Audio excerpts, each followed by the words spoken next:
This is ninth and last part of our second semester's third prose, and that is How I Became a Public Speaker, which is written by G.B. Shaw, George Bernard Shaw. तर विद्यार्थी मित्रांनो, मराठी भाषांतर आहे page number 60 वरती तिसरा paragraph इथून आज आपण सुरुवात करणार आहोत. Now listen carefully. I must not live incipient. Incipient का अर्थ काय होतो?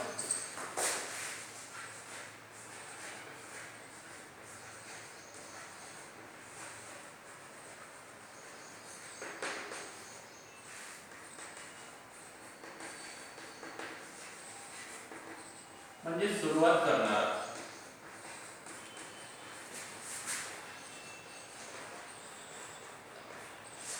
एखादा नवीन व्यक्ती एखाद्या नवीन गोष्टीला जेव्हा सुरुवात करतो तर त्याला इन्सिपियंट असं म्हटलं. ओरेटरचा अर्थ मी मागे सांगितलेला आहे, वक्तृत्वपूर्ण भाषण करणारा.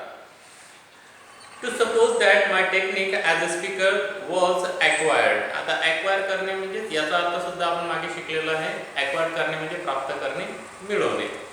Bye practice alone.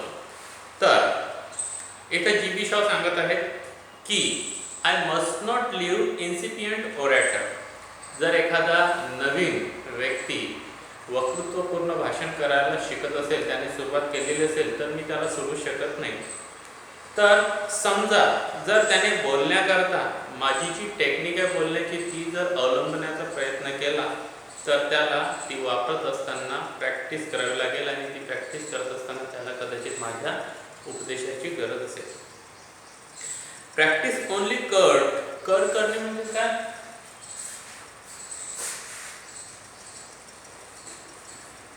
दूर करणे किंवा उपाय. प्रॅक्टिस ओनली कर्ड माय नर्वसनेस. तर माझ्यामध्ये जी नर्वसनेस होती म्हणजे भीती होती किंवा चिंता होती ही प्रॅक्टिसमधूनच दूर झालेली आहे. And accustomed. अकस्टमचा अर्थ काय होतो?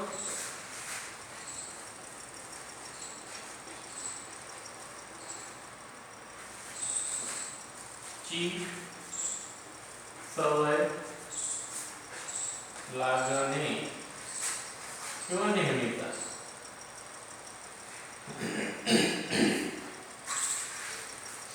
Accustom me to speak to multitude. आता मल्टिट्यूड म्हणजेच अनेक लोक, as well as to private person. तर या प्रॅक्टिसमुळे काय झालं, माझ्यामधला नर्वसनेस तर निघून गेला, परंतु आता अनेक लोकात किंवा एखाद्या विशिष्ट व्यक्तीसोबत बोलत असताना मला त्याची आता सवय झालेली होती, मला ते आता नेहमीचं झालेलं होतं, भीती वाटत नव्हती. I practice the alphabet as a singer practice scale unit. आता स्केलचा अर्थ इथं काय येतो?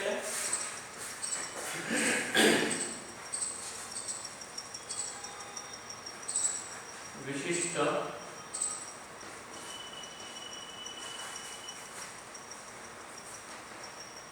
संगीताच्या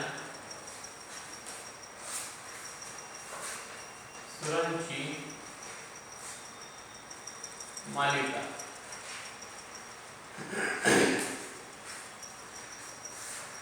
I practiced the alphabet as a singer practice scale until म्हणजे जोपर्यंत I was in no danger of saying Loheri lengthened his pointed sword instead of lo here I laid the sharp pointed sword. तर लेखक म्हणतात की जोपर्यंत असे काही शब्द आहेत की जे उच्चारणामध्ये थोडासा प्रॉब्लेम येत असतो, असे शब्द जोपर्यंत मी व्यवस्थित प्रकारे बोलत नाही तोपर्यंत मी प्रॅक्टिस करणं शिकलेलो होतो. ज्याप्रमाणे एखादा संगीतकार विशिष्ट प्रकारच्या संगीताची जी विशिष्ट धून आहे किंवा सूर आहे ते शिकण्याकरता तो बारकाईने त्याच्याकडे लक्ष देतो, त्याप्रमाणे मी शिकलेलो होतो. Lessons in इलोक्युशन. इलोक्युशन म्हणजे काय? वक्तृत्व.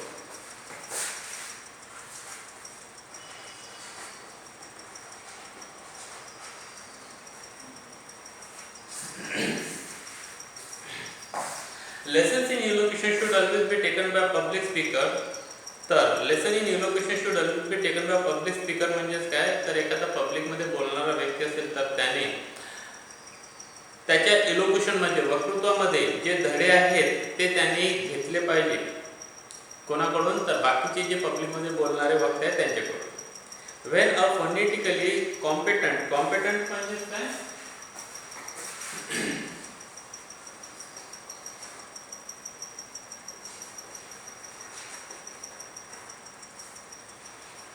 लायक phonetically competent teacher is available. आणि जर एखादा phonetically म्हणजे भाषाशास्त्रानुसार उच्चारशास्त्रानुसार एखादा लायक शिक्षक असेल तर त्याच्याकडून या गोष्टी आपण जरूर शिकल्या पाहिजे जर तुम्हाला पब्लिकमध्ये स्पीच द्यायचं असेल, भाषण द्यायचं असेल. बट आर्ट मस्ट काउन्सिल करणे म्हणजे काय करणे?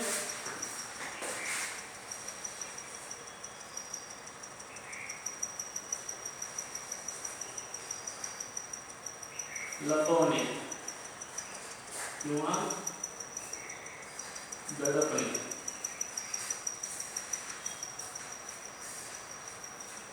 But art must conceal its artificiality. परंतु कला काय करते, याच्यामधली जी आर्टिफिशियलिटी आहे, त्याच्यामधली जी कृत्रिमपणा आहे, नकलीपणा आहे, तो लपवण्याचा प्रयत्न करत असते. अँड द ओल्ड ॲक्टर हू प्रोफेसेस. आता प्रोफेसचा अर्थ काय होता?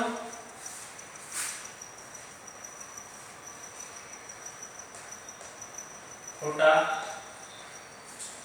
आव आणणे. Professes to teach acting and knows nothing of phonetic speech training is to be avoided like the plague. Plague हा एक साथीचा रोग. तर ज्याप्रमाणे आपण प्लेगला अवॉइड करतो, टाळतो, त्याच्यापासून दूर राहण्याचा प्रयत्न करतो, त्याचप्रमाणे एखादा जुना म्हातारा अशा प्रकारचा ॲक्टर असेल जो आणत असेल की तो ॲक्टिंग शिकू शकतो परंतु त्याला फोनेटिक बोलण्याचं जे शास्त्र आहे याच्याबद्दल काहीच माहिती नसेल तर अशा व्यक्तीकडून आपण ॲक्टिंग चांगल्या प्रकारे शिकू शकत नाही. अशा व्यक्तीपासून आपण शक्यतो दूर राहण्याचा प्रयत्न करावा. Next paragraph. ॲट लास्ट म्हणजे शेवटी. I could not deal with all the invitation I received. आणि शेवटी अशी परिस्थिती आली की जे काही मला इन्व्हिटेशन यायचे त्याच्यापैकी मी सर्व इन्व्हिटेशन आता रिसीव्ह करू शकत नव्हतो, त्या ठिकाणी मी त्यांना भेटू शकत नव्हतो. And the repetition of the same figure and argument become tiresome. टायरसमचा अर्थ काय होतो?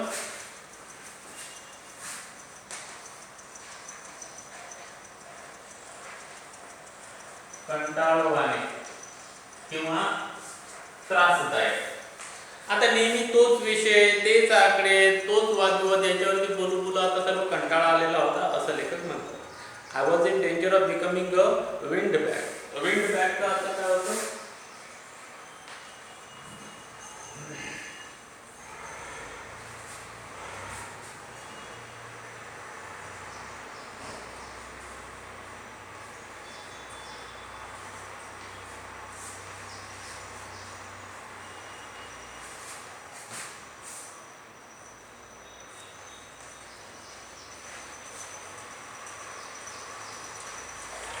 तर विंड बॅग म्हणजे शब्दावडंबर माजवणारा व्यक्ती आणि विशेष करून खोटे शब्द. Wind bag with only one speech.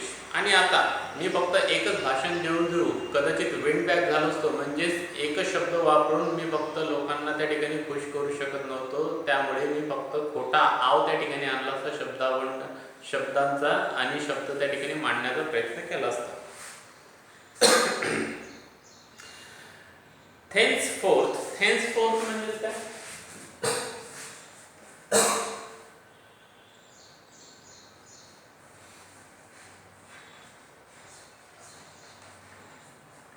तेथून पुढे.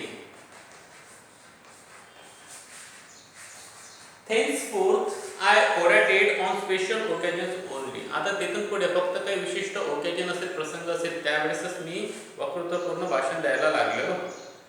और ॲट फॅबिन पब्लिक मीटिंग किंवा फॅबिनची पब्लिक मीटिंग असेल तिथं.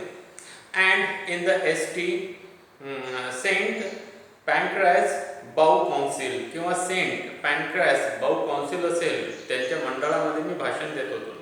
To which I got elected while it was still a vestry. Vestry म्हणजे काय? छोट्या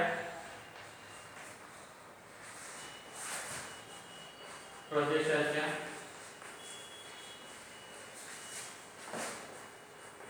समाजवादी सरकारचे मंडळ. तर त्या ठिकाणी जे एक समाजवादी मंडळ होतं त्या मंडळाला मला सिलेक्ट करण्यात आलं होतं. तेव्हापासून विशेष करून मी या ठिकाणी सेंट पॅन्क्रॉस बाऊ काउन्सिलमध्ये भाषण द्यायला लागलेलो होतो. But I did not forgot my acquired technique as a platform artist. परंतु ते प्लॅटफॉर्म आर्टिस्ट, प्लॅटफॉर्म व्यासपीठावरती जाऊन वादविवाद करणं ही जी कला माझ्यामध्ये होती ती मी अजूनही विसरलेलो नव्हतो.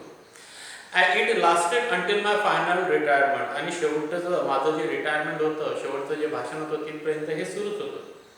From personal performance in 1941. आणि 1941 मध्ये माझं जे शेवटचं परफॉर्मन्स होतं, भाषण होतं, तिथपर्यंत ते सुरूच होतं.